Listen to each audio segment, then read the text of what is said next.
त्यो त गलत हो। अनि आज तपाईले शेरबहादुर देउपालाई भोट हाल्यो भनेर यो खालको तर्क गरिराख्नु भएको छ। अनि निर्वाचनमा अरूलाई टिकट बिक्री गर्ने, नवलपरासीमा टिकट बिक्री गरेको होइन, स्वतन्त्र व्यक्तिले टिकट बिक्री गरेको छ। त्यसको असुली फिर्ता होइन, सापत्ती फिर्ता आफ्नो झापा जिल्लामा गरेका छन्। कति धेरै तिक्तता रहेछ त यहाँहरुको। होइन, सत्य कुरा यो होइन। अनि प्युठानमा हाम्रो उम्मेदवार थियो, झापामा हाम्रा उम्मेदवार थियो त, त्यो सबै उम्मेदवारलाई कुनै न कुनै तरिकाले केपीले बिक्री गरे, त्यसको असुली आफ्नो निर्वाचन क्षेत्रमा गरेका छन्। रामबेरजी सत्य हो यो कुरा होइन, कतै बिक्री गर्न मिल्छ यसरी? सुन्नुस्, यसरी होइन कि म तपाईलाई माओवादी केन्द्रको र हाम्रो नेकपा एमाले र माओवादी केन्द्रको चाहिँ गठबन्धन सुन्नु, म भनिदिन्छु। म त्यो सबै कुरा मान्यजीले चाहिँ शङ्का गरेको ठाउँ म सबै पल चाहिँ टालिदिन्छु। त्यसपछि तपाईँले चाहिँ अब अध्यक्षलाई सोध्नु होला, अनि त्यसपछि थाहा हुन्छ काठमाडौँ क्षेत्र नम्बर कति नम्बर उहाँले जित्नु भएको छ, 1 नम्बर कसरी हार्यो भन्ने कुरा। त्यहाँ पनि फेरि छलफलको विषय बनाइदियो भने फेरि अर्को मैले आफैले आफ्नो चाहिँ नाक काटे जस्तो हुन्छ भनेर मैले नभनेको छोडिदिनुहोस्।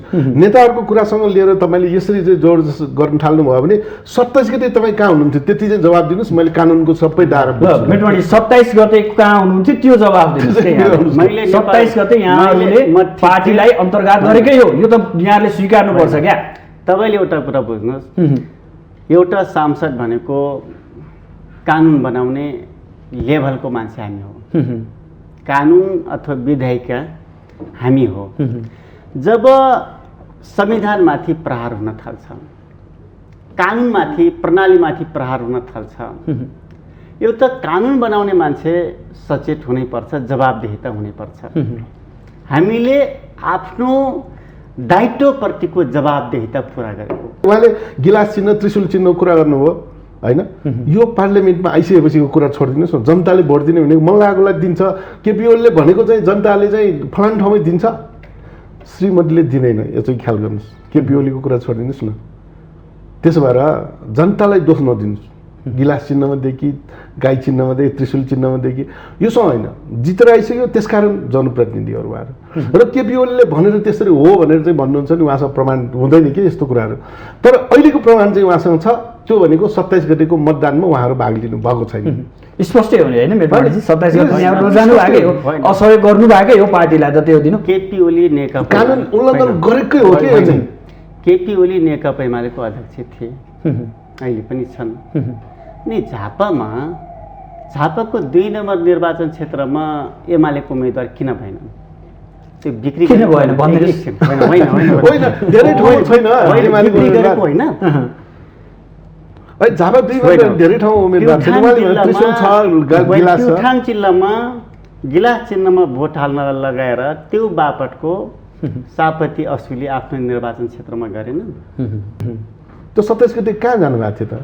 त्यसकारण त्यो संविधान मिच्ने चाहिँ को रहेछ त? यहाँनिर चाहिँ प्रश्न उत्तर हुन्छ। यदि संविधानको परिपालना गर्ने र यो देशकै साँच्चै नै हित चाहने मान्छेले त पार्टी सिस्टम पो त हो, त्यो मल्टी पार्टी सिस्टम हो। यो सिस्टममा त आफ्नै पार्टीभन्दा चाहिँ बाहिर गएर त पार्टीलाई भोट दिनु पाउँदैन थियो नि त, थियो त? हेर्नुहोस् न संविधानमा कहाँ लेखेको छ कि पार्टीभन्दा बाहिर गएर पार्टीलाई चाहिँ बिगार्ने कुरा चाहिँ कहाँ लेखेको छ? पुस 5 हो भने एकपटक मात्रै भन्नुहोस् न। होइन, पुस 5 पछि फेरि अर्को पटक भयो भनेपछि त्यत्रो ठुलो प्रणाली नै सक्ने गरी प्रधानमन्त्री या नेकपा एमालेको अध्यक्षले गर्न मिल्छ? केपी ओलीलाई त प्रधानमन्त्री बनाउनुको कारण सुखी नेपाली, समृद्ध नेपाल, संसारकै विकसित राष्ट्रको सूचीमा नेपाललाई पार्ने, बलियो राष्ट्रको रूपमा स्थापित गर्ने, नेपाली समाजमा रहेको सबै खालका विभेद र विभाजनलाई समाप्त गर्ने, साँचो अर्थमा नेपाली जनतालाई धेरै सुखी बनाउने अथवा सबै खालका रोजगारहरूको सिर्जना गर्ने, कम्युनिस्ट आइडियोलोजीको आधारमा मुलुक सञ्चालन गर्ने। यी त सैद्धान्तिक कुरा भए। सैद्धान्त होइन, कुरा तथ्य हो नि। तर ओलीले के यिनी सबै काम गरे त?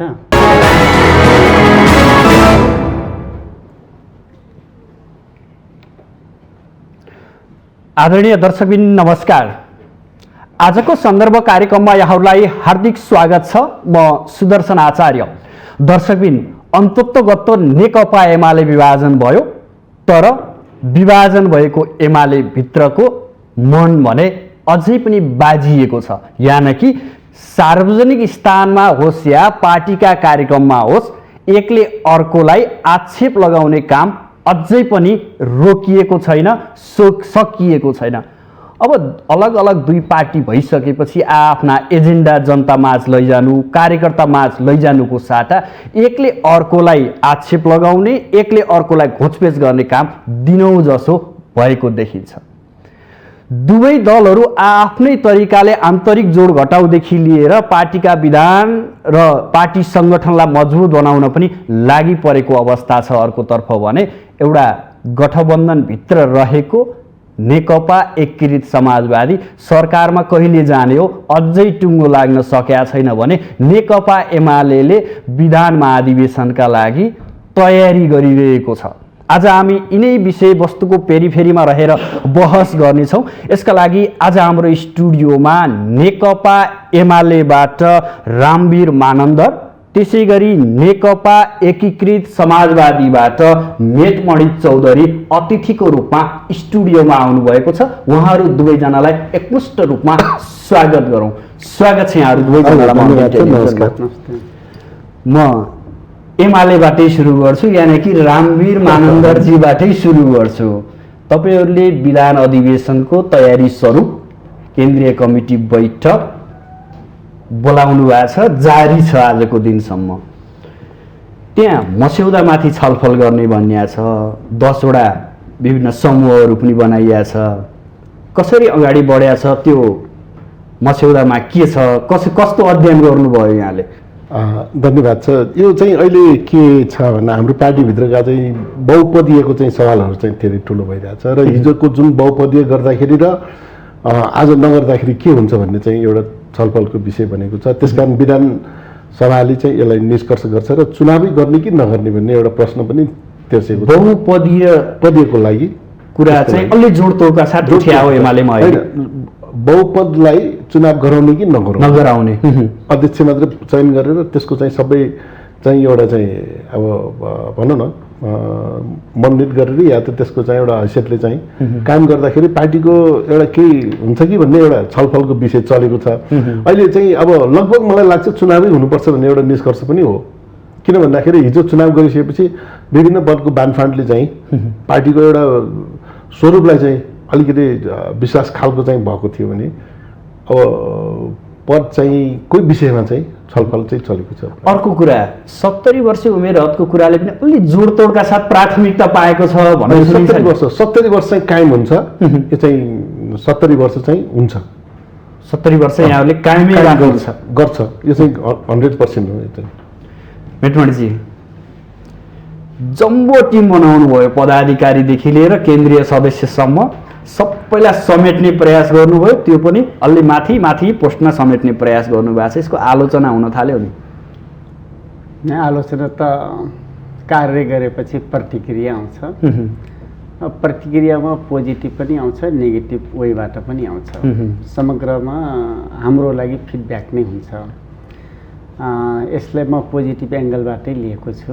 अब कसैले सबैले एडजस्ट गर्न सक्यो, पार्टी सबैलाई समेट्ने प्रयास गर्यो, ठिकै त छ भन्ने पनि छ। अब एकीकृत समाजवादीमा लोभी नसमेट्यो भने फेरि भागेर गइहाल्छन् कि भन्ने चिन्ता पनि छ। त्यो पनि भन्छन् क्या? होइन, यो सुरुमै हामीले कमिटी बनाएको कारणले यतिजनाको कमिटी बनाउने त थिएन, वैधानिक व्यवस्था त थिएन। त्यो नभएको कारणले अलि फ्याक्दियो सुरुमा, यो आयोजक कमिटी जस्तै सुरुको कमिटी भएको कारणले हामी यतिकै सङ्ख्यामा थ्रेसहोल्ड भएन। त्यस कारणले अलिक सजिलो चाहिँ भयो। यसो भन्दै गर्दा यहाँहरूले के भन्नुहुन्थ्यो भने, अथवा अहिलेको अध्यक्षले के भन्नुभएको थियो, म पदको लागि होइन, मलाई नेतृत्वको लागि म यो विभाजनतर्फ उन्मुख भएको होइन भनेर बारम्बार बोल्नुहुन्थ्यो। तर अहिले उहाँ आफै सर्वोच्च पदमा आफै हुनुहुन्छ, संसदीय दलको नेता पनि आफै बन्नु भएको छ। त्यसपछि यो मन्त्री छान्ने हुन्छ नि, यसमा पनि उहाँलाई नै एकल जिम्मेवारी दिएको छ भनिसकेपछि आखिरीमा नेता बन्नकै लागि माधव कुमार नेपालले पार्टी फुटाउनु भयो भन्छन् नि। यस्तो हो। अध्यक्ष मान्छे नै संसदीय दलको नेता हुन्छन् यदि ऊ सांसद छ भने। यो संसदीय व्यवस्थाको सम्भवतः यो स्थापित मान्यता जस्तै हो। त्यसैले यो पदको लोभी भन्ने निष्कर्ष निकाल्न मिल्दैन। र जहाँ आरोप त लाग्यो यहाँ, आरोप त लागिहाल्छ नि। अब म तपाईँलाई पनि अनेक आरोप लाग्न सक्छ, मलाई पनि थुप्रै खालका आरोपहरू, मान्छेको कुरा न हो भने यो मल्टी पार्टी डेमोक्रेसीमा मान्छेहरूले अनेक वेबाट कुरा गर्छन्। त्यही कुरा गर्ने तरिका अथवा भनाइलाई आरोपको रूपमा लिने कुरा चाहिँ बेठिक हो। यो सत्य कुरा त अरू पनि हुन सक्छ नि त। जे हामी कुरा गरिरहेछौँ योभन्दा बाहिर पनि सत्य हुन सक्छ। भन्नाले सत्य के मान्ने? त्यसैले समाजमा त सबै खालका मनोविज्ञान भएका मान्छेहरू छन्, सबै खालका दृष्टिकोण भएका मान्छेहरू छन्। सामाजिक मनोविज्ञानले प्रभाव पारे हो, यहाँले भन्न खोज्नु दृष्टिकोण अनुसार प्रतिक्रिया दिने त हो। रामवीरजी, अब त पार्टी विभाजन भयो, यो सार्वजनिक कार्यक्रममा यति धेरै तिक्तता नपोखेर आफ्नै बाटो लागे हुँदैन र भने जति पनि तपाईँहरूका कार्यक्रम हेरेको छ, माधव नेपाललाई गाली गरेका छ, समाजवादीलाई गाली गरेका छ, त्यही आफ्नो समय बर्बाद गरेका छ। अब त यसो गाउँघरतिर जानु, नेता कार्यकर्ताहरूलाई आफ्नो पकडमा ल्याउनु गरे हुँदैन भने? तपाईँले भन्नु वास्तविक कुरा चाहिँ हो, तर मैले चाहिँ कसैलाई पनि नाम पनि दिन्न म। हेर्नुहोस्, र मैले एउटा कथा पढेको थिएँ। हेर्नुहोस्, रुसमा सबैभन्दा जाडो हुन्छ, तर त्यहाँ दुम्सी हुने रहेछ कि। अनि दुम्सीको एउटा परिवार चाहिँ एउटा जत्था, लाखौँको जत्थामा रहेछ होइन त्यो दुम्सीहरू चाहिँ। अनि सँगै सुतेपछि चाहिँ आफ्नो छ नि त्यो ताप चाहिँ आउने रहेछ। त्यसकारण त्यो बरफको चाहिँ छोप्दाखेरि पनि ऊ चाहिँ बाँच्ने रहेछ। र एउटा दुम्सीलाई चाहिँ एकदम मन परेन कि जहिले पनि घोच्छ आफूलाई, काँडाले घोचेको छ यार, यसको मेरो पनि घोच्यायो होला, उसलाई पनि घोच्यायो भनेर चाहिँ एक दिन म चाहिँ यहाँ बस्दिनँ भनेर चाहिँ पर गएर सुत्नु गएछ। ठाउँ छोड्यो उसले, ठाउँ छोड्यो। ठाउँ छोडेको केही समयमा चाहिँ उसले चाहिँ त्यो चिसो ठेक्न सकेन र फेरि त्यही समूहमा मिसिने। त्यस कारण गाली गर्दाखेरि पनि अब त्यो समूहसँग मिसिने त्यो दुम्सीको काँडाले घोच्या जस्तो चाहिँ अनुभव हुने गरी चाहिँ नघोचौँ भन्छु म चाहिँ सबै नेताहरूलाई चाहिँ। म चाहिँ बारम्बार भन्छु, पृथ्वी गोल छ, कुनै न कुनै दिन फेरि भेट हुन्छ। यो भेटको चाहिँ परिणाम यो दुम्सीले चाहिँ काँडाले घोच्यो भनेर एउटा सँगै बसेको आफ्नो जिउ ज्यान रक्षा गर्ने हो भने सँगै बस्नु परिहाल्ने होइन। कम्युनिस्ट पार्टी पनि भन्ने, कम्युनिस्टको चाहिँ समाजवादीको पनि कुरा गर्ने, हामी चाहिँ समृद्ध नेपाल सुखी नेपाली पनि कुरा गर्ने अनि गाली गर्ने। तपाईँको जवाफलाई चाहिँ मैले मिलाउनु खोजेँ, नगर्नुहोस्, अनुरोध छ मेरो चाहिँ। मैले मेडवनजीलाई चाहिँ अस्ति चाहिँ बसेँ, कसैको नाम नलिनुहोस् कि यो नाम लिएर कसैको कामै छैन। म रामको नाम, मेरो नाम लियो भने अलिकति रामको नाम लियो भने मेरो मन त खुसी होला भन्नुहोस् न। खुसी होला होइन भन्दाखेरि त बेकारमा चाहिँ त्यो कसैलाई चाहिँ गाली देखियो कि नेपाली राजनीतिमा यो आरोप प्रत्यारोपको राजनीति व्यापकै देखियो, जो शब्दकोशमै नभएका शब्दहरू पनि उब्जिन थालेका छन्। यो राजनीति कता कता जाँदैछ भन्ने प्रश्न पनि हो। मैले त्यसो भए त्यो दुम्सीको काँडा दुवैसँग छ। हेर्नुहोस्, दुवैजनालाई घोच्छ, सँगै बस्नुपर्ने छ। अब के गर्ने, होइन छुटेर जाउँ, दुवै सकिन्छ, ठिकै हो। अनि फर्केर आउनु पर्ने हुन्छ। हेर्नुहोस्, जेसुकै गर्नुहोस्, यो चिसोको समय हो, यो तताउने चाहिँ आफ्नो चाहिँ तापक्रम भएन भने सिद्धिन्छ।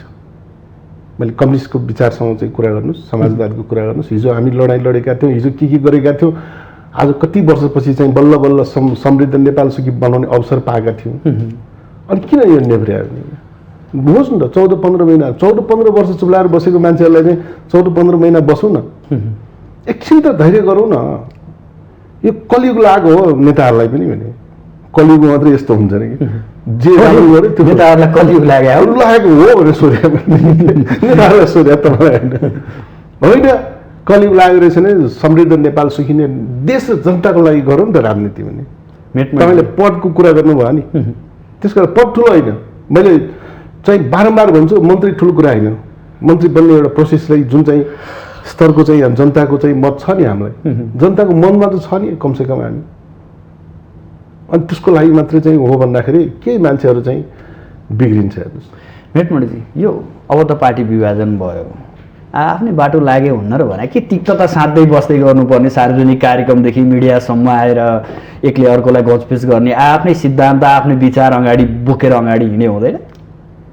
त्यो त नेकपा एमालेको अध्यक्षले सोध्नुपर्छ, नाम नलिकन भन्नु पर्छ। मान्यज्यूले नाम नलिउँ भन्नुभयो।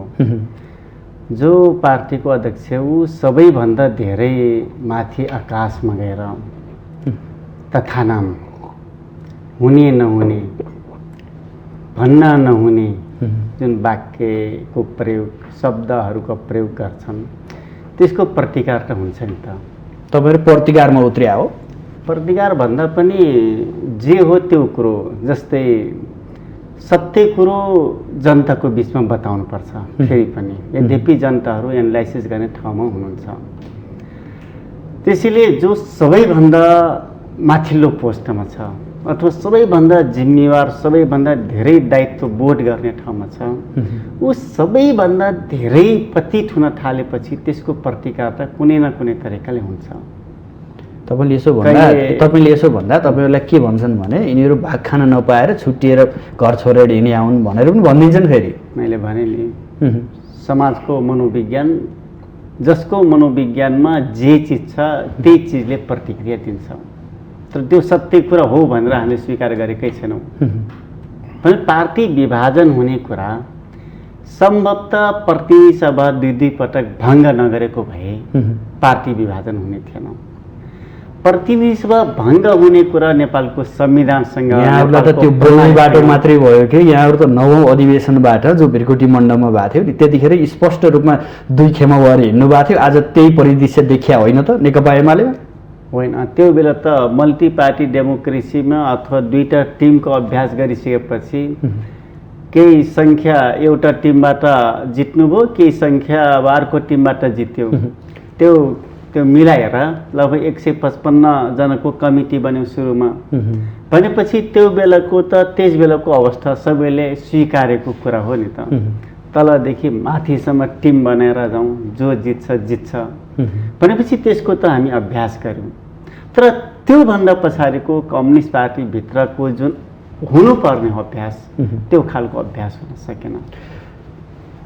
पूर्व प्रधानमन्त्री केपी शर्मा ओलीले प्रतिनिधि सभा विघटन गरेकै कारण पार्टी विभाजन भएको हो, यहाँको आशय मैले त्यो बुझेँ। अनि भङ्ग गर्न मिल्छ त? कानुनभन्दा माथि ओलीलाई ओली बस्न मिल्छ? प्रणालीभन्दा माथि ओली रहन मिल्छ? आफूलाई जोगाउनको लागि प्रणाली नै सक्ने गरी गतिविधि गर्न मिल्छ? त्यसैले पार्टीभित्र डिस्कसनको कल्चरलाई पो अगाडि बढाउनुपर्छ। अनि आफूभित्र झगडा हो अथवा आफू मेन्टेन गर्न सकेन, व्यवस्थापन गर्न सकेन, अनि घरैमै आगो लगाइदिने कुरा, ध्वस्त बनाइदिने कुरा, खरानी बनाइदिने कुरा। तर घर जलाएर खरानीको टिका लाएर हिँडेको त यहाँहरूलाई आरोप छ। त्यो त आरोप त हामीले भन्छौँ नि। प्रणाली, देश, मुलुक ध्वस्त गर्ने, खरानी बनाउने, अनि आज हामी नभएको भए के संविधान रूपी खरानी के फेरि पुनर्स्थापित हुन सक्थ्यो? मानन्दरजी, केपी शर्मा ओलीले देश बर्बादै गर्न थाल्नु भएको थियो, सत्य हो यो कुरा? दुई पटक प्रतिनिधि सभा विघटन गर्नुको कारण पार्टी विभाजन भयो? होइन, प्रतिनिधि सभा 2 पटक विघटन भयो होइन। म तपाईँलाई चाहिँ एउटा स्पष्ट कुरा होइन, नेपाली जनताले पनि बुझ्ने कुराहरू गर्नुपर्छ। हामी 2 पटक प्रतिनिधि सभा हुनुको कारणहरूमध्ये एउटा कारण चाहिँ के हो भने वैशाख 27 गते कहिले बिर्सिन्न म चाहिँ के जनताको प्रतिनिधिहरूले एउटा मूल्य र मान्यता चाहिँ भन्नुहुन्छ, संविधानका कुरा गर्नुहुन्छ होइन। म चाहिँ कसैलाई दोष होइन, यो संविधान पल्टाएर हेर्ने चाहिँ दोष चाहिँ अब कसको चाहिँ यो दोष ठहराउने होइन। म चाहिँ एउटै मात्रै तपाईँले सोधेकोमा चाहिँ के भन्दाखेरि कुनै एउटा नेताले आज पनि बोलोस्, ल आज बोलोस्, मलाई चाहिँ हिजोसम्म गएको फर्केट त्यो चाहिँ बिर्सिदिउँ होइन। आजसम्म बोलोस् कि म अध्यक्ष पनि बन्दैन, प्रधानमन्त्री पनि बन्दैन भनेको थियो नि त होइन। त्यस कारण यो कुरा बिर्सिनु हुँदैन। र तपाईँको जब कि यदि साँच्चै नै हो भन्दाखेरि वैशाख 27 गते चाहिँ अहिले मान्यजी हुनुहुन्छ, कतिजनाले भोट नखसालेको थियो। यो प्रक्रियाभन्दा चाहिँ अझ हाम्रो पार्टी सिस्टमभन्दा विपरीत हो कि होइन, त्यो चाहिँ न्यायसँग हो कि होइन, नेपाली जनताको इच्छा के थियो, यी कुराहरू प्रश्न गऱ्यो भने मलाई लाग्छ केपी ओलीले जुन चाहिँ बखतमा चाहिँ म प्रधानमन्त्री पनि हुन्न, म पार्टी अध्यक्ष पनि हुन्न र चैत्र 25 देखि 29सम्म चाहिँ जाउँ भनेको थिएँ नि त। मैले यो संविधान मिचेको कुरा, संविधानका कुराहरू सबै त्यहाँबाट सच्याउन सकिन्थ्यो नि त। मैले मन पर्दैन भने भोट हाल्ने त म पनि हो नि त। र जनताको प्रतिनिधि भएर चाहिँ गइसकेको मान्छेहरूले जब भोट नहाल्ने चाहिँ अवस्था आउँछ भने त्यो प्रक्रिया के हो र संविधानको चाहिँ धारासँग मिल्छ कि मिल्दैन पार्टीको चाहिँ भनौँ न अहिले हामीले ल्याएको गणतन्त्रका कुराहरू होइन अझ के पार्टी मल्टी पार्टी सिस्टम भने अङ्ग्रेजीमा भन्ने कुराहरू त्यो सबै मिल्छ र भने म जतिसुकै रिस उठे पनि मैले अघि दुम्सीको कुरा गरेँ नि खोज्न त खोज्छ नि त पार्टी हो एउटा पार्टीको चाहिँ सङ्गठनमा बस्दाखेरि कति वर्षसम्म मैले चलाएँ भन्ने हेर्नु पर्यो कति धैर्य गरेर रहेछ के भएर छ त्यो सङ्गठनमा 39 भोटले हार्यो हो कि होइन यी सबै कुराहरूको ज्ञान चाहिँ मलाई लाग्छ हामीले दिइरहनु पर्ने होइन सामान्य घोचीको नाममा तपाईँहरू पार्टी विभाजन भएको हो उसो भए होइन मान्यज्यूले वैशाख 27 को कुरा गर्नुभयो पुस 5 को कुरा म गरिरहेको छु हो भने पुस 5 हो भने एकपटक गर्दै भन्नु होइन होइन पुस 5 पछि फेरि अर्को पटक भयो भनेपछि त्यत्रो ठुलो प्रणाली नै सक्ने गरी प्रधानमन्त्री या नेकपा एमालेको अध्यक्षले गर्न मिल्छ केपी ओलीलाई त प्रधानमन्त्री बनाउनुको कारण सुखी नेपाली समृद्ध नेपाल संसारकै विकसित राष्ट्रको सूचीमा नेपाललाई पार्ने बलियो राष्ट्रको रूपमा स्थापित गर्ने नेपाली समाजमा रहेको सबै खालका विभेद र विभाजनलाई समाप्त गर्ने साँचो अर्थमा नेपाली जनतालाई धेरै सुखी बनाउने अथवा सबै खालका रोजगारहरूको सिर्जना गर्ने कम्युनिस्ट आइडियोलोजीको आधारमा मुलुक सञ्चालन गर्ने यी त सैद्धान्तिक कुरा भए सैद्धान्त होइन कुरा तथ्य हो नि तर ओलीले के यिनी सबै काम गरे त सबै काम गर्नको लागि तत्परता देखाए अथवा त्यो खालका पोलिसीहरू डेभलप गरे अथवा बजेट व्यवस्थापन गरे गर्नु त केही गरेनन् उल्टो आलोचना गरेको भरमा अथवा कमिटी व्यवस्थापन गर्न नसकेकै कारणले अनि भङ्ग गरिने कुरा हुन्छ अनि अहिले आज जनताको बहुदलीय जनवाद नेकपा एमालेको मार्गदर्शक सिद्धान्त भनेर भन्नुहुन्छ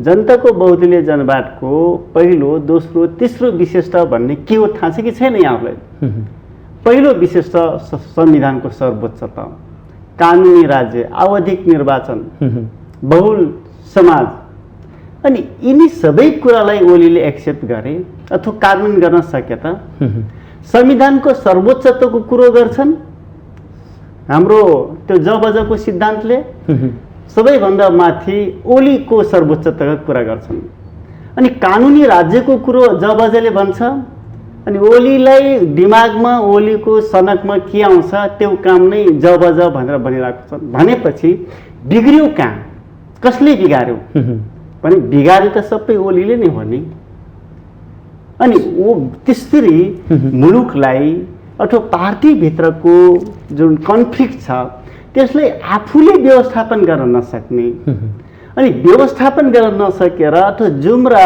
टाउकोमा जुम्रा छ भनेर सलाई कोरेर आगो लगाइदिने कुरा घरमा मुसा छ अथवा केही छ मार्नु छ भनेर घरमै आगो लगाइदिने कुरा अनि आज त्यो ठिक थियो किन आगो लगायौँ भनेर जस्टिफाई गर्न मिल्दैन मूल कुरो नेपालको संविधानमा प्रतिनिधि सभा भङ्ग गर्ने कुरा ल कुन संविधानको कुन धारा कुन उपधारामा छ ल देखाइदिनुहोस् निर्वाचनमा जाने निर्वाचन डिक्लेयर गर्ने निर्वाचन भन्ने त्यो संवैधानिक व्यवस्था छ तर प्रतिनिधि सभा भङ्ग गर्न पाउने प्रधानमन्त्रीसँग कुनै पनि खालको अधिकार छैन तपाईले 47 सालको संविधानमा थियो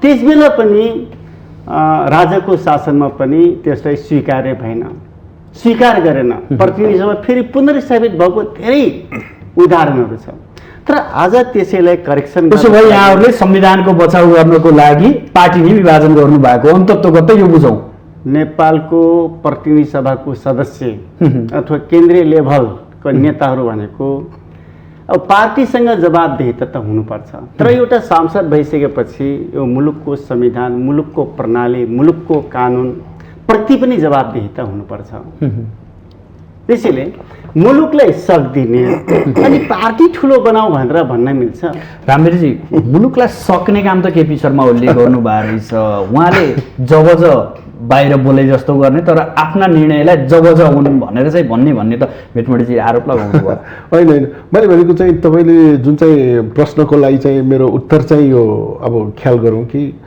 यो कुनै एउटा व्यक्तिले कुनैको लहरमा या त रहरमा चाहिँ संविधान खोज्न र बनाउन सक्दैन। यत्रो मेहनतका साथ बनाएको छ जुन संविधानले चाहिँ जुन मैले भनिहालेँ नि तपाईँको ठिक छ ल त्यो संविधानको चाहिँ विपरीत भयो भने त संसद पुनर्स्थापना भइसकेको थियो नि त। त्यसपछि त बहुमत दिँदै भए त कुरा सकिन्थ्यो नि त होइन। त्यो 27 गते त त्यो 27 गते कहाँ जानुभएको थियो त? त्यस कारण त्यो संविधान मिच्ने चाहिँ को रहेछ त? यहाँनिर चाहिँ प्रश्न उत्तर हुन्छ। यदि संविधानको परिपालना गर्ने र यो देशकै साँच्चै नै हित चाहने मान्छेले त पार्टी सिस्टम पो त हो, त्यो मल्टी पार्टी सिस्टम हो। यो सिस्टममा त आफ्नै पार्टीभन्दा चाहिँ बाहिर गएर त पार्टीलाई भोट दिनु पाउँदैन थियो नि त। थियो त? हेर्नुहोस् न संविधानमा कहाँ लेखेको छ कि पार्टीभन्दा बाहिर गएर पार्टीलाई चाहिँ बिगार्ने कुरा चाहिँ कहाँ लेखेको छ? र मलाई मन परेन, त्यसकारण म चाहिँ बिगार्छु भन्ने भने त पाइने रहेछ नि त। यो पनि संविधानमा लेखिदिनु पर्ने पार्टी पनि यस्तो गर्नु पाइँदैन भनेर। त्यसकारण एकपटकको प्रतिनिधि सभा भङ्गलाई फेरि पुनर्स्थापना भइसकेपछि भङ्ग गर्ने चाहिँ जिम्मेवारी कसले लियो त भन्दाखेरि यो 27 जनाले लिनुपर्छ। किन भन्दाखेरि आफ्नो पार्टीभन्दा बाहिर गएर चाहिँ बस्थ्यो नि त।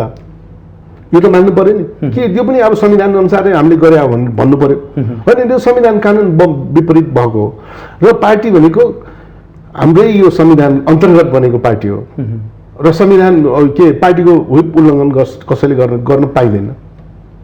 मेटमणिजी, पार्टीको नीति नियम र संविधान उल्लङ्घन गर्ने तपाईँहरू 27 जना। मान्यज्यूले बडो मिठो बडो मिठो जवाब दिनुभएको छ। आफ्नो पार्टीभन्दा बाहिरका मान्छेलाई उम्मेदवार उठाउन मिल्छ कि मिल्दैन? केपी ओली झापा जिल्लामा निर्वाचन जित्न सक्ने प्रशस्त आधार हुँदाहुँदै गाई चिन्हको मान्छेलाई उम्मेदवार बनाएर सूर्य चिन्हमा भोट हाल्ने सबै मान्छेहरूलाई गाई चिन्हमा भोट हाल्न लगाउनु भयो।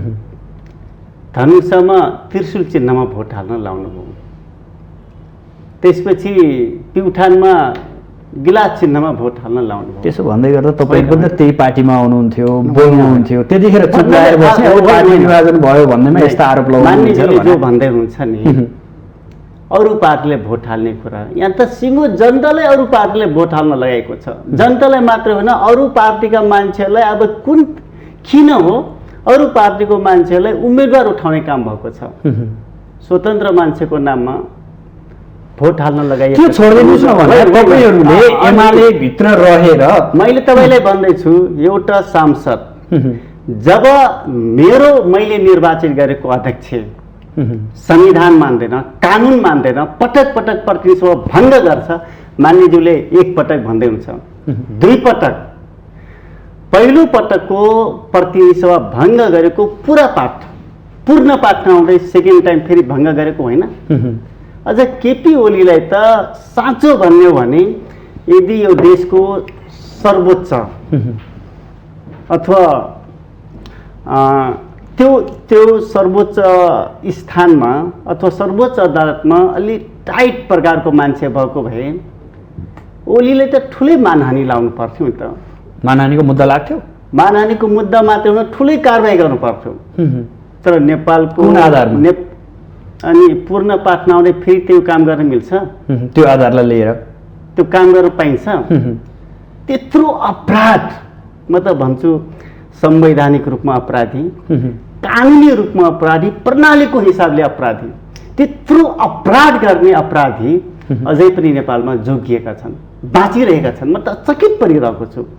त्यसैले एउटा सांसद अथवा कम्युनिस्ट पार्टीको अध्यक्ष संविधान सधैँभरि संविधान माथि नै हुन्छ। कानुनी राज्यको कुरा गर्ने मान्छेहरू हामीहरू कानुन मान्नु पर्दैन के? पार्टीको अध्यक्ष या प्रधानमन्त्री हुने बित्तिकै यहाँहरूले पार्टीको निर्णयभन्दा बाहिर गएर देशको कानुन संविधान मान्नु भयो। त्यो बेला तपाईँले त धेरै पटक ओलीले कानुन नमानेपछि, संविधान नमानेपछि, प्रणाली सक्न थालेपछि न यो स्टेप चालेको।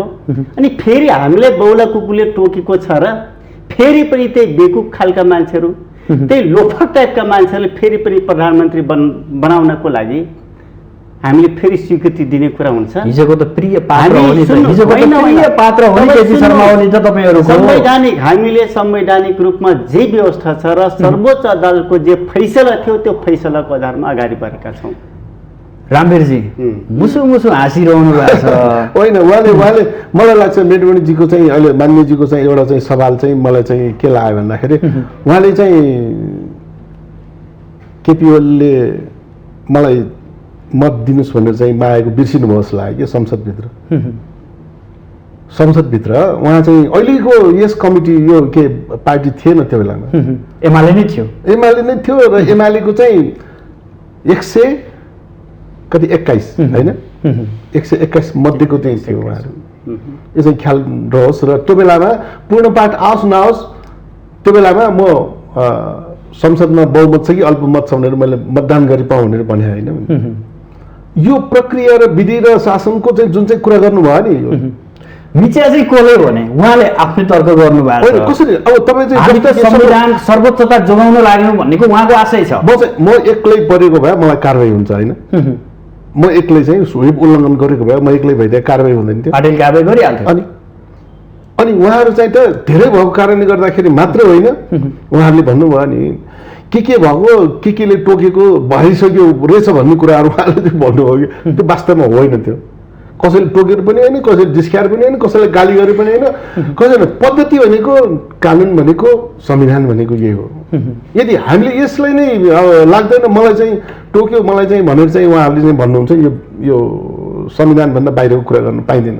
किनभने जनताले उहाँले गिलास चिन्ह त्रिशूल चिन्हको कुरा गर्नुभयो होइन, यो पार्लियामेन्टमा आइसकेपछिको कुरा छोडिदिनुहोस् न। जनताले भोट दिने भने मल्लाकोलाई दिन्छ, केपी ओलीले भनेको चाहिँ जनताले चाहिँ फलान ठाउँमै दिन्छ, श्रीमतीले दिँदैन। यो चाहिँ ख्याल गर्नुहोस्, केपी ओलीको कुरा छोडिदिनुहोस् न।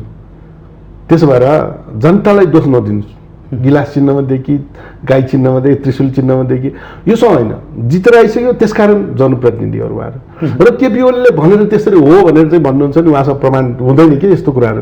तर अहिलेको प्रमाण चाहिँ उहाँसँग छ, त्यो भनेको 27 गतेको मतदानमा उहाँहरू भाग लिनु भएको छैन। स्पष्टै हो नि होइन मेटमणिजी, 27 गते यहाँ नजानु भएकै हो, असहयोग गर्नु भएकै हो पार्टीलाई त त्यो दिन। केपी ओली नेकपा कानुन उल्लङ्घन गरेकै हो कि केपी ओली नेकपा एमालेको अध्यक्ष थिए, अहिले पनि छन्। नि झापाको 2 नम्बर निर्वाचन क्षेत्रमा एमालेको उम्मेदवार किन भएन? त्यो बिक्री किन भएन होइन झापा 2 धेरै ठाउँ उम्मेदवार प्युठान जिल्लामा गिलास चिन्हमा भोट हाल्न लगाएर त्यो बापटको सापती असुली आफ्नो निर्वाचन क्षेत्रमा गरेन। प्युठानबाट झापाको कुरा चाहिँ होइन। अनि कुरा भन्नाले प्युठान जिल्लामा सिङ्गल नेकपा एमाले जित्ने सिङ्गल एमाले जित्ने सङ्ख्या हामी हुँदा पनि सहकार्य गरेकै हो त्यहाँनिर पनि होइन, त्यो बिक्री गरेका छन्। बिक्री गरेन। काठमाडौँको 6 नम्बरमा उठाएछ, 10 नम्बरमा उठाएछ हेर्नुहोस् होइन, 1 नम्बरमा छोडिदिएको छ। अनि आज तपाईँले शेरबहादुर देउपालाई भोट हाल्यो भनेर यो खालको तर्क गरिराख्नु भएको छ। अनि निर्वाचनमा अरूलाई टिकट बिक्री गर्ने, नवलपरासीमा टिकट बिक्री गरेको होइन, स्वतन्त्र व्यक्तिले टिकट बिक्री गरेको देशको असुली फिर्ता होइन, सापती फिर्ता आफ्नो झापा जिल्लामा गरेका छन्। कति धेरै तिक्तता रहेछ होइन, सत्य कुरा यो होइन।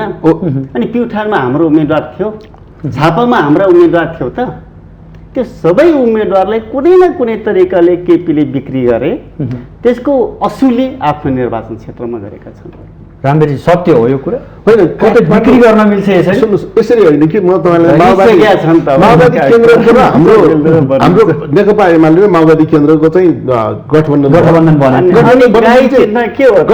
सुन्नु म भनिदिन्छु, म त्यो सबै कुरा मान्यजीले चाहिँ शङ्का गरेको ठाउँ म सबै पाल चाहिँ टालिदिन्छु। त्यसपछि तपाईँले चाहिँ अब अध्यक्षलाई सोध्नु होला, अनि त्यसपछि थाहा हुन्छ काठमाडौँ क्षेत्र नम्बर कति नम्बर उहाँले जित्नु भएको छ, 1 नम्बर कसरी हार्यो भन्ने कुरा त्यहाँ पनि फेरि छलफलको विषय बनाइदियो भने फेरि होला। अर्को मैले आफैले आफ्नो चाहिँ नाक काटे जस्तो हुन्छ भनेर मैले नभनेको छोडिदिनुहोस्। नेताहरूको कुरासँग लिएर तपाईँले यसरी चाहिँ जोड गर्न थाल्नुभयो भने 27 गते तपाईँ कहाँ हुनुहुन्थ्यो त्यति चाहिँ जवाब दिनुहोस्, मैले कानुनको सबै दायरा 27 गते कहाँ हुनुहुन्थ्यो त्यो जवाब दिनुहोस्। 27 गते यहाँहरूले पार्टीलाई अन्तर्घात गरेकै हो, यो त यहाँले स्वीकार्नुपर्छ क्या। तपाईँले एउटा कुरा बुझ्नुहोस्, एउटा सांसद भनेको कानुन बनाउने लेभलको मान्छे हामी हो। कानुन अथवा विधायिका हामी हो। जब संविधानमाथि प्रहार हुन थाल्छ, कानुनमाथि, प्रणालीमाथि प्रहार हुन थाल्छ, एउटा कानुन बनाउने मान्छे सचेत हुनैपर्छ, जवाबदेहिता हुनैपर्छ। हामीले आफ्नो दायित्वप्रतिको जवाबदेहिता पुरा गरेको, अनि फेरि पनि तेस्रो पटक प्रतिनिधि सभा भङ्ग गर्नको लागि त्यसको लागि त पार्टीभित्र विधि विधान होला नि, बहुमत पुर्याउने, अध्यक्ष अथवा प्रधानमन्त्रीलाई हटाइदिने, अर्को ल्याउने। तपाईँहरू त छोडेर कङ्ग्रेसलाई सपोर्ट गर्न, साथ सहयोग गर्न बुढा नीलकण्ठ धाएको त दृष्टान्त त स्पष्टै छ नि। त्यो बेला होइन, यो आवश्यकताले निर्माण हुने कुरा हो। आवश्यकता भयो भन्दैमा जे पनि गर्न पाइन्छ होइन। जब अनि एउटा प्रधानमन्त्री जो कानुनको रक्षक हो, कानुनको पालक हो, अप्ठ्यारो लागेन भने कम्युनिस्टले काङ्ग्रेसलाई प्रधानमन्त्री बनिदेऊ सहयोग गर्छौ भन्दै गाईलाई भोट हाल्दा त हामीले अप्ठ्यारो मानेनौँ आफ्नै जिल्लामा, त्रिशुललाई भोट हाल्दा त हामीले अप्ठ्यारो मानेनौँ, स्वतन्त्र व्यक्तिले भोट हाल्न लगाइयो त्यो पनि हाल्यो मानेनौँ, हाल्यो नि। नवलपरासीमा अर्को मान्छे कसरी चुनाव जित्थ्यो भनेपछि यिनी भनेको जब मुलुकप्रति एउटा सांसद जवाबदेहिता महसुस गर्छ, कानुनप्रतिको जवाबदेहिता महसुस गर्छ, स्टेप चाल्छ। 27 को निर्णय यही हो यहाँहरूको। कानुनी सर्वोच्चताको लागि यहाँहरूले त्याग गर्न, पार्टी त्याग गर्न तयार हुनुभएकै हो। पहिलो कुरा हामीले प्रणाली जोगाउने दायित्व हाम्रो पनि हो, संवैधानिक सर्वोच्चता कायम गर्ने दायित्व हाम्रो पनि हो, कानुनी राज्य स्थापना गर्ने जिम्मेवारी हाम्रो पनि हो। जवाब पाउनु, उहाँले जवाब स्पष्ट दिनुभयो। कानुनी सर्वोच्चताको लागि पार्टी त्याग गरेर पनि हामी अगाडि बढ्यौँ, संविधान बचायौँ। केपी शर्मा ओलीले संविधानै ध्वस्त गर्ने बाटोमा लागि पर्नु भएको थियो भनेर उहाँको आशय बुझियो। सुदर्शनजी, जेसुकै भन्नुहोस् होइन, कानुनको कुरा उहाँहरूले गर्न व्याख्या गर्नै मिल्दैन। यो चाहिँ गलत कुरा हो। किनभने यसरी नै सिकाउँदै जाने भने उहाँको फेरि 20%मा चाहिँ अर्को कुरा आउन सक्छ के। अहिले मन्त्री मण्डल नबनेको कारण के हो? यही हो कुरा। के देख्नु भएको छ यहाँले, कसरी विश्लेषण हो? त्यसो भएर कानुनमा धेरै कुराहरू अडचन छन् के, त्यसो भएर नबनेको हो। अहिले फेरि चाहिँ मन्त्री नभएकाहरूले 20%मा फेरि पार्टी फुटाल राख्ने डर भइसक्यो नि त। अनि कसरी विधिको कानुन हुन्छ, कसरी शासन हामीले चाहिँ नेपाली जनताले गरेको शासन हुन्छ? जब आफ्नो घरमा चाहिँ उहाँले भन्नुभयो नि के जुम्रा भयो भने आगो लगाउने भने आगो कसले लगाएको रहेछ? जुम्रा को रहेछ त? मैले भनिहालेँ नि, यदि दुम्सीको काँडाले एउटा दुम्सीले अर्को दुम्सीको काँडाले घोज्छ, हेर्नुहोस् पार्टी भनेको त्यो सिस्टम हो। अनि मलाई चाहिँ घोच्ने उसलाई चाहिँ नघोच्या हो र? दुवैलाई घोचिरहेको थियो। त्यो घोच्ने क्षमता चाहिँ हुनु पर्यो, त्यो सहने क्षमता हुनु पर्यो, सही क्षमता पनि हुनु हो। दुइटैको किन भन्दाखेरि केपी ओलीले 20 वर्ष सहेको थियो, धैर्य गरेको थियो। 15 वर्ष माधव नेपालजी हुनुहुन्थ्यो, दोस्रो 5 वर्ष झलनाथ खनालजी हुनुहुन्थ्यो। 20 वर्ष कसरी सहाय होला त? उहाँहरू प्रधानमन्त्री हुनुहुन्थ्यो नि त्यो बेलामा, होइन? उहाँ त भएको थिएन भने यस्तो कुरालाई चाहिँ ध्यान दिनुपर्छ। र विधिको शासन, संविधानको, कानुनको, नियमको पालना गर्नेहरू भनेको पार्टी अहिले हो र अहिले एकछिन रहर लाएर हुन्छ। आफ्नो पार्टीले जब विश्वासको मत माग्दाखेरि मत नदिने भने भोलि विश्वासको मत कसलाई दिन्छ? अब भोलि मलाई मन परेन भने चुलाएर बस्दिनु पाए नि त हो। अनि विधिको शासन कहाँबाट भयो त? मिल्यो? कानुनको संविधान भनेको के हो? पार्टी भनेको के हो? फेरि आफूलाई पर्दाखेरि मात्रै कुरो नभए चाहिँ माकुरो हो। अनि तपाईँले सङ्घीय संसदका दुवै सदनहरू अवरुद्ध गर्नुभएको छ, निरन्तर अवरुद्ध त्यो त अब किन संविधानले ल्याइदिनुहोस्, हामी अवरुद्ध गर्दैनौँ। हिजो तोडफोड गरेका छैनौँ, हामी टेबिल भाँच्ने चाहिँ तर्कर गरेका छैनौँ। विधिको कानुन बमोजिम हाम्रो रोस्टम घेर्ने र त्यो बेलमा गएर चाहिँ माइक समाएको थियो भनेर आएका प्रतिक्रिया पनि त हेरेकै हो नि भने होइन। त्यो त मैले अब तपाईँ यहाँ मेरो भनेको आधिकारिक पार्टीको कुरा चाहिँ हुन सक्दैन। मैले यहाँ बोलिरहेको छु नि जति कुराहरू मेरो आफ्नो इन्ट्रेस्टको कुरा मैले बोलिदिएँ भने पार्टीलाई बदनाम गराउनलाई या त पार्टीको कुरा निर्णय नै नभएको कुरालाई चाहिँ मैले यहाँबाट चाहिँ अब भोलिदेखि केपी ओली चाहिँ अब के ऊ भयो अनि म चाहिँ यो भयो भनेर भन्ने पनि मिल्छ। तपाईँहरू अलि उच्छृङ्खल त हुनुभयो, एउटा महिला सांसदलाई उचालेर त्यो दृश्यहरू हेर्दा एउटा कुरा चाहिँ के भन्दाखेरि सुन्नुहोस्, जब कानुनका कुराहरू सभामुख भनेको को? सभामुखमा चाहिँ 5 जना हुन्छ जसमध्ये चाहिँ हामी सामान्य पद दिइरहेका छौँ। त्यसमध्येको एउटा पद हो सभामुख। र 1 जना मात्रै संसद भएको रोज के भएर चाहिँ उभियो भने चाहिँ चलाउन पाइँदैन भन्ने चाहिँ लेखेको छ हाम्रो नियमावलीमा। 212 हेर्नुहोस्, तपाईँको टाँस्नु पर्दैन। के भएर उहाँलाई टाँस्दिएर के फरक थियो? उहाँको पार्टी हामीले ब्रेक गर्न आयो र? उहाँको अधिकारको पनि त कुरा थियो। अधिकारको कुरा उहाँले चाहिँ अधिकारको कुरा गर्नलाई पनि तपाईँसँग म चाहिँ यति 1 घन्टा चाहिँ हाम्रो टाइम हो नि यहाँ। अधिकारको तपाईँ छ भने 2 घन्टा लैजान सक्नुहुन्छ? सक्नुहुन्न नि। तपाईँ किन चाहिँ कुरा गर्नु पर्यो भित्र, होइन? होइन भने तपाईँको सभामुख जस्तो मान्छेले कमसेकम तपाईँको चाहिँ विषयमा सभामुख जस्तो मान्छेले यसै हामीलाई ठड्याउनु हुन्छ यहाँ ठड्याएको होइन। कसरी प्रदर्शन गरिरहनु भएको छ, सभामुखमाथि कस्ता प्रश्नहरू यहाँले तेर्साइरहनु भएको छ, यसले त संवैधानिक सर्वोच्चतामाथि नै प्रश्न चिन्ह उठ्यो भनेर त फेरि भन्न लागेका छन् कि यहाँहरूलाई। अब के छ भने तपाईँको कुनै कुनै बेला यस्तो हुन्छ, हामी पनि अब अलिअलि छलकपटका कुराहरू नगरौँ भन्ने मात्रै मैले कुरा गरेँ होइन भने वेल र प्रतिपक्षको संसद हो, यो चाहिँ ख्याल गर्नुपर्छ। यदि यो ख्याल गरेन भने 212 को चाहिँ बुदा हेर्नुहोस्, त्यो चाहिँ उल्लङ्घन भएको। टिप्पणी किन उठाउनु पर्यो? कहिलेसम्म अवरोध गर्नु छ उसो भए? जबसम्म यो प्रक्रियालाई चाहिँ सभामुख जस्तो एउटा चाहिँ निष्पक्ष र स्वतन्त्र भएर चाहिँ कुरा गर्नुपर्ने गर्दैन, तबसम्म हुन्छ होइन। 14 जनालाई जसरी हो हाउसभित्र नआऊ भन्ने यहाँको मनसाय हो। सुरेश सम्झी, एउटा कुरा म तपाईँलाई भन्छु, उहाँले बारम्बार भनिरहेको छ, सुनिरहेको छु कहिलेकाहीँ मैले चाहिँ होइन, ए सर्वोच्चमा अदालतमा चाहिँ मुद्दा परिरहेको छ, सर्वोच्चको मुद्दा चाहिँ तपाईँलाई थाहा छैन भनेर चाहिँ हामीलाई सुनाउनुहुन्छ। उहाँलाई थाहा छैन सर्वोच्चको मुद्दा परेको मान्छे आउनुहुन्छ कि हुँदैन? उहाँलाई पनि थाहा हुनु पर्यो नि। उहाँ चाहिँ त्यहाँ हाजिर गराएपछि के हुन्छ उहाँले पनि सुरु गर्नु पर्यो। के भएर त्यो हाजिर अन्तरिम आदेश दिन अस्वीकार गरिसक्यो सर्वोच्चले। आदेशसँग कुरा होइन भने मैले भने सर्वोच्चतालाई चाहिँ हामीले मान्ने, सर्वोच्चको जुन चाहिँ निर्णय गरेछ हामीले नै भनेको छौँ र।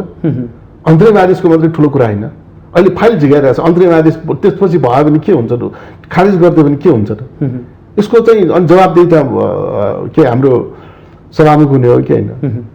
मेरो भने 14 जना मुद्दा परेको मान्छे संसदभित्र लोगो लाएर गएर बस्न मिल्छ? मिल्छ। यहाँहरूको के हो भने जसले कानुन मान्दैन, जसले संविधान मान्दैन, जुन संविधानको कारणले फेरि पनि प्रतिनिधि सभा पुनर्स्थापित भएको छ। पुनर्स्थापित भइसकेपछि खासमा ओली समूह, ओलीका पार्टीका मान्छेहरू जसले प्रतिनिधि सभा भङ्ग गर्ने कुरा ठिक छ भनेर हजार दिन पुरा नारा जुलुस गर्छ, ओलीको स्टेप ठिक छ भनेर स्वीकार गर्छ। अनि फेरि प्रतिनिधि सभा पुनर्स्थापित भएपछि लाज नभएपछि तिनै मान्छे लामबद्ध भएर प्रतिनिधि सभामा आएर नारा जुलुस गर्नुहुन्छ। किन नारा जुलुस गरिराख्नु भएको छ भने उहाँहरूलाई सांसद भन्ने चिज मन परेको छैन। सांसद भन्ने मन परेको छैन। सेवा सुविधा नै छ त किन मन नपर्नु? मन परेको छैन। सांसद जोगिएको, सांसद बाँचेको, सांसद चलेको, सांसदबाट सांसदहरू बोलेर जनताका कुरा उठाउने ठाउँ थलो मन परेको छैन। मन नपरेको कारणले यो र त्यो जेसुकै बहाना गर्नुहोस्, उहाँहरूलाई प्रतिनिधि सभा भङ्ग गर्ने कुरालाई स्वीकार गर्नुभएको थियो, ठिक छ भनेर भन्नुभएको छ। अनि उहाँहरू सांसद चल्न दिने कुराको हामीले कल्पना गर्न सक्छौँ। त्यसैले 14 जना सांसद गैर सांसद हुन् भन्ने कुरा हो, बहाना मात्रै हो। वास्तविकता खास कुरा संसदीय व्यवस्था मन परेको छैन। संसदीय व्यवस्थाप्रति नेपाली जनताको मनोविज्ञान नेगेटिभ बनाउन खोज्दै हुन्छ। कुरो त यो हो नि, एमाले प्रतिनिधि सभा विघटन गरेको सही थियो भन्ने बनाउँदै हुनुहुन्छ, जबरजस्ती स्थापित गर्न खोज्नु भएको छ। कुरो यसो गर्दै हुनुहुन्छ तपाईँहरूले। अब मेरो हात कमलै बराबर छैन, विचार बराबर गर्नुपर्छ भनेर चाहिँ कम्युनिस्ट पार्टीमा लागेको हेर्नुहोस्। समाजवाद आउँदैन अहिले, समाजवादको कुरा चाहिँ अगाडि लैजानुपर्छ भनेर। तर यहाँले भने जस्तो हो तपाईँहरूले प्रतिनिधि सभा विघटन गरिसकेपछि चुनावमै विकल्प थियो भन्ने पार्नको लागि अहिले पनि अवरोधका अवरोध गरेर त्यो कोणबाट तपाईँहरू हिँडिरहनु भएको छ भन्ने त उहाँको मनसा। हामीले अवरोध गरेर के भइरहेको छ एकचोटि सोध्नुहोस् न। बजेट पास भएको छैन, उहाँहरू चाहिँ त्यो के त्यसरी नगरिदिनुहोस् न। तपाईँहरूले अवरोध गरेर त्यही प्रतिपक्ष भनेको तपाईँले चाहिँ एउटा 121 सिटमा 121 सिटमा आज तपाईँले चाहिँ ख्याल गरेर राख्नु 121 मा अहिले चाहिँ जसलाई चाहिँ तपाईँको कानुन विपरीत मन नपरेको गाली गरेर बसिरहेका मान्छेहरू यतिजना मान्छे चाहिँ को हो त भने नेकपा एमालेमा बस्नेहरू? यो 24 जना कि 25 जना मात्र ठिक, अरू सबै बेठिक भन्नु खोजे हो।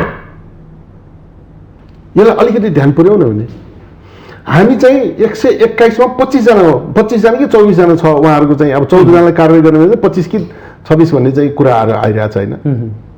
अनि गाई गरेर हुन्छ र भने त्यो मान्छेहरूलाई चाहिँ जनताले चुने होइन, हामीलाई चाहिँ जनताले चुने होइन, एमालेमा बस्नेहरू मात्रै चाहिँ जनताभन्दा बाहिरको। हिजो प्रतिनिधि सभा विघटन सही भन्नेहरू आज त्यहाँ गएर रोस्टरमा नाराबाजी गर्दै गर्दा अप्ठ्यारो लागेको छ कि छैन यो प्रश्न पनि त छ यहाँ माथि। होइन, सही र असही भनेको मैले तपाईँलाई 27 गते कहाँ हुनुहुन्थ्यो त्यसको जवाब दिनु नि त भने। उहाँले दिइसक्नुभयो। हामी सर्वोच्चता जोगाउन, संविधानको सर्वोच्चता जोगाउन अहिले चाहिँ हामी सर्वोच्चता चाहिँ भाँड्नलाई अहिले चाहिँ अर्कोलाई चाहिँ प्रधानमन्त्री बनाउनलाई हिँड्या हो र? अब चाहिँ के अब हामीले त्यो अवरोध गर्यो भने फेरि केपी ओली प्रधानमन्त्री हुन्छ भन्ने चाहिँ हो र?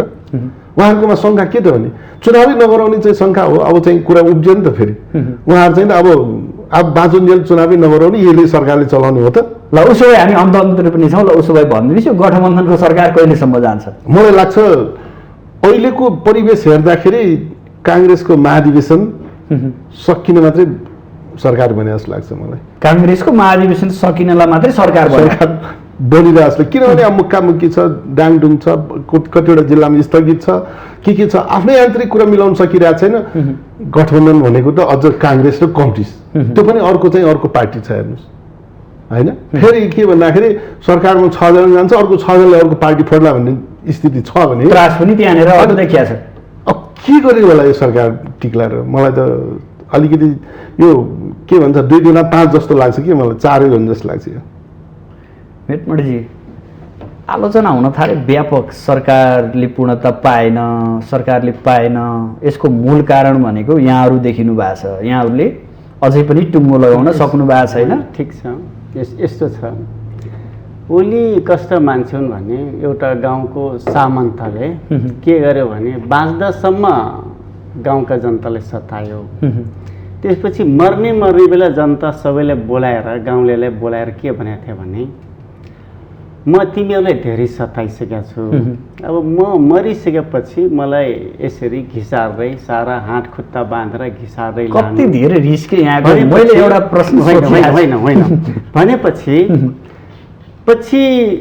मरिसकेको मान्छेलाई जनताले घिसारे, अनि तिमीहरू किन मार्यौ भनेर मरिसकेको मान्छे पछि पनि जनताहरू दुःख पाएका थिए। भनेपछि आज हामी जुन उहाँहरू चाहेर पनि त्यो मैले भने नि संसदीय व्यवस्था मन परेको छैन, त्यसैले एउटा कुरा गर्नुहुन्छ काम अर्को गर्नुहुन्छ भन्ने तपाईँको अघि नै देखेको त्यो कुरा भयो। अब मन्त्री परिषदले मन्त्रीमण्डलले पूर्णता पाउन सकेन। मैले भन्दैछु एउटा हिजो मात्रै एउटा ओलीले मागेका अन्तरिम आदेश खारेज भएको छ। त्योभन्दा अगाडि 14 जना सांसदहरूले कारबाहीको लागि फेरि अन्तरिम आदेश मागेका थिए, त्योभन्दा अगाडि खारेज भयो। भनेपछि हिजो मात्रै खारेज भएको छ नि। खारेज नहुँदै मुद्दा विचाराधीन सर्वोच्चमा भइरहेको बेला अनि मन्त्रीमण्डल अथवा सरकारमा जाने कुरा नैतिकवान मान्न सकिन्छ?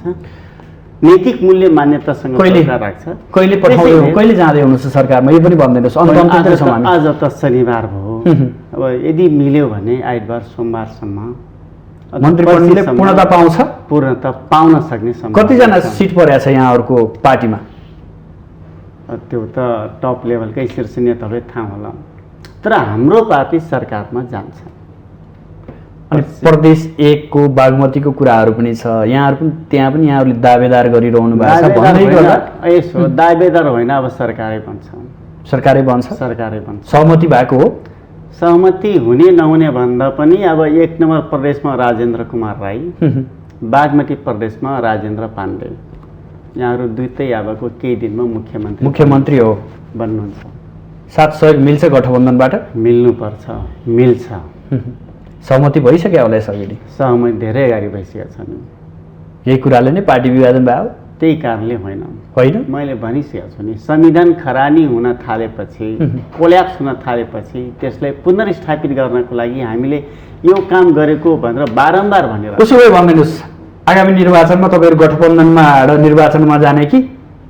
यसो भोलिको कुरा के हुन्छ भन्न सकिँदैन, तर पनि आजसम्मको अवस्था हेर्दा गठबन्धन बनाएरै मिल्न सक्ने जति सबैसँग मिलेर निर्वाचनमा जान सक्छ। जसरी हुन्छ नेकपा एमालेलाई कमजोर बनाउने दाउमा चाहिँ यहाँहरू लागि पर्नु भएको छ। संविधान नमान्ने, कानुन नमान्ने प्रणाली सक्ने अब पार्टीले त सक्नै पर्यो नि। सकिँदै हुनुहुन्छ यहाँहरू? गठबन्धनले अब एमालेलाई देशबाट सक्दैछ। अब एउटा कुरा चाहिँ यस्तो पनि हुन्छ हेर्नुहोस्, छोटोमा हामीले सोचेको के थियो भन्दा म त छोटोमै भन्छु, हिजो गठबन्धन हुँदाखेरि सूर्य चिन्ह लिइदियो भए काङ्ग्रेस 3 सिटमा आउँथ्यो हेर्नुहोस्। सूर्य चिन्ह देशभर नै देशभर नै 3 सिट हेर्नुहोस्, 23 सिटबाटै नजित्या हो, यो नजिर हो। हुनसक्छ उहाँहरूको गठबन्धन कस्तो होला, एउटा चिन्हमा गर्छ कि अब 10वटा चिन्हले चुनाव लड्छ, सूर्य चिन्हसँग टक्कर भोलिको दिनले देखाउला होइन। एउटै सूर्य चिन्ह लिएर रुखै चिन्ह लिएर चुनाव लड्छ भने त म भन्न सक्दिनँ उहाँहरूको गठबन्धनमा, होइन भने छुट्टा छुट्टै गठबन्धनले हेर्नु होला। 3 सिट काङ्ग्रेसको आउँछ भनेर मैले नै भनेको थिएँ, 23 सिटमा झरे हेर्नुहोस्। यदि सूर्य लिइदिएको भए 80-88 दिएको कारणले गर्दाखेरि काङ्ग्रेस 23 सिटमा छ। त्यसकारण उहाँले सूर्य चिन्ह लिनुहुन्छ कि या रुख चिन्ह लिनुहुन्छ मलाई थाहा छैन। गठबन्धनमा एउटा गठबन्धन हुनु पर्यो नि, होइन। तर एमाले बहुमत ल्याएको छ। तर यदि चाहिँ उहाँहरू 10वटा चिन्ह लिएर चुनाव लड्छ र रुख चिन्ह मात्रै एक्लै चुनाव लड्छ हामीसँग भन्यो भने म भन्न सक्दिनँ। उहाँहरू सबै मिलेर रुख चिन्ह लियो भने, होइन सूर्यसँग लडेर 10वटा चिन्ह आउँछ भने उहाँहरूले भनेको जस्तो हुँदैन, एमालेको बहुमत हुन्छ। गठबन्धन त कमजोर भन्ने देखेँ उहाँको हिसाबले त। हिउँदको चिसोमा कठाङ्ग्रीको खुट्टामा पिसाब गरेर न्यानो बनाए जस्तो मात्रै हो। हस्, यहाँसम्म आइदिनु भयो। आफ्नो महत्त्वपूर्ण विचार र महत्त्वपूर्ण समयका लागि यहाँहरू दुवैजनालाई एकमुष्ट रूपमा विशेष आभार। ल धन्यवाद। आदरणीय दर्शकबिन, आज हामी विशेष गरेर नेकपा एमाले र नेकपा एकीकृत समाजवादी पार्टीभित्रका कुराकानीहरूलाई खोदल्ने प्रयास गऱ्यौँ र आगामी रणनीति र आगामी बाटोको पनि थोरै प्रसङ्ग उठायौँ। यसका लागि आज हाम्रो स्टुडियोमा नेकपा एमालेबाट रामवीर मानन्दर, त्यसै गरी नेकपा एकीकृत समाजवादीबाट मेटमणि चौधरी हुनुहुन्थ्यो। भोलि नयाँ विषयवस्तु र नयाँ अतिथिका साथ उपस्थित हुनेछु। आजलाई भने बिदा दिनुहोस्, नमस्कार।